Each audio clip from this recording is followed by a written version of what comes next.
Esses dias eu ouvi de um jovem investidor aquela frase que já é meio velha conhecida. Eu tenho uma estratégia para operar na bolsa e eu sou apaixonado por ela. Esse que é o ponto, a paixão pela própria estratégia. Inclusive, a estratégia que ele tem é interessante, em princípio pode dar certo sim. O que pode vir a ser um problema é ficar apaixonado pela estratégia. Afinal, a gente já sabe que a paixão é cega, o amor nem tanto, né? Se a gente pensar que o amor seria uma evolução da paixão, porque a paixão é aquela coisa de 8 ou 80, desmesurada, avassaladora, enquanto dura, e muitas vezes ela não é tão duradoura assim.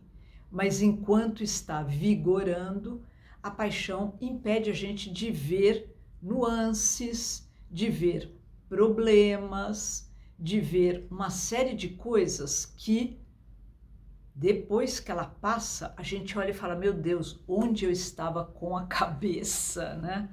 Pode ser paixão por pessoas, pode ser paixão por investimentos, pode ser paixão por estratégias, por livros, filmes, séries, o que for. A gente tem essa tendência a idealizar, porque paixão vai muito no caminho de uma idealização, várias coisas, porque é um estado, digamos, cômodo para a gente ficar, porque parece que tá tudo certo, tá tudo lindo, tá tudo encaixado. E muitas vezes a gente até se empolga mais ainda e acha que não há nenhuma ameaça, que está tudo garantido. Tá tranquilo, tá favorável, né? O problema, no caso dos investimentos, porque os outros problemas eu não vou nem entrar nas paixões assim entre as pessoas, que a gente já sabe, né, que geralmente se não conseguir dar o pulo do gato para o amor, que já é um sentimento mais sólido, mais consistente, mais maduro, né? Os adultos são mais capazes, e até nas crianças é o lado mais maduro da criança que é capaz de amar.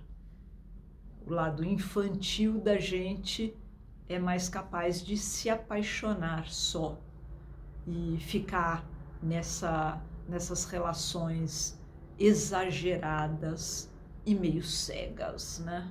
Completamente parciais e tudo mais. Ninguém vai discutir que é uma delícia, tudo bem, pula isso. Mas o problema, então, com relação aos investimentos, é que quando você se apaixona por uma estratégia, por exemplo, ou por um produto financeiro também, ou, vamos trocar o sinal, quando você odeia um produto financeiro, odeia uma estratégia, porque é o outro lado da mesma moeda da paixão. Você odia, não quero nem saber, nem fale o nome perto de mim e tudo mais. Você, primeiro, está deixando de enxergar o contexto como um todo. E isso nunca é favorável a uma boa estratégia de investimento.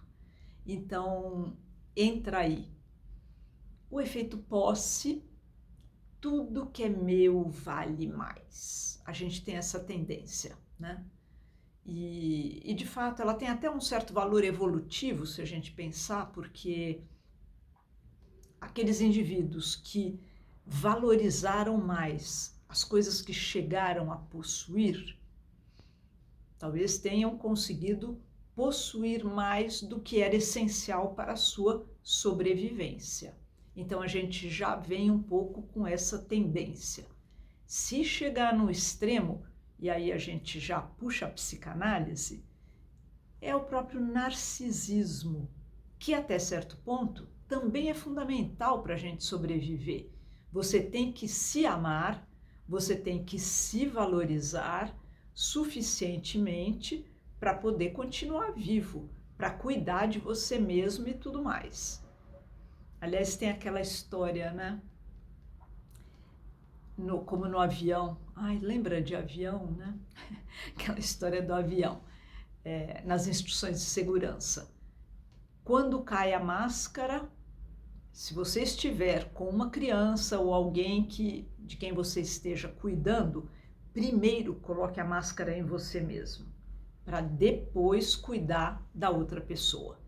Às vezes, os pais, por exemplo, pais e mães, né, ficam naquela aflição, vão colocar primeiro a máscara na criança e pode correr o risco de desmaiar por falta de oxigenação antes de colocar a própria máscara, e daí não vai ser de valia nenhuma para a criança ou quem depender dele ou dela. Então, sem dúvida, primeiro a gente tem que valorizar a si mesmo, até para poder valorizar outras pessoas, outras coisas, outras situações, até outros investimentos, até o próprio dinheiro também. Mas se isso passa do limite, assim como a pessoa que é excessivamente narcísica é incapaz de se relacionar de uma maneira funcional com o resto do mundo, também na questão dos investimentos. Se você ficar demasiadamente apaixonado por sua própria estratégia, talvez você não enxergue, por exemplo, os momentos em que ela não será tão útil, que ela vai precisar ser trocada, ou no mínimo vai precisar ser avaliada, vai ser revista e tudo mais. Então, o risco da paixão é tirar a gente da realidade, é exagerar tanto, e ela é, como eu falei, gostosa, é atraente, parece que está tudo certo, não precisa de mais nada, não precisa de mais ninguém, e a gente, com isso, fica exposto ao risco de passar do ponto, vencer o prazo de validade daquela estratégia ou daquele produto financeiro. Então, sempre,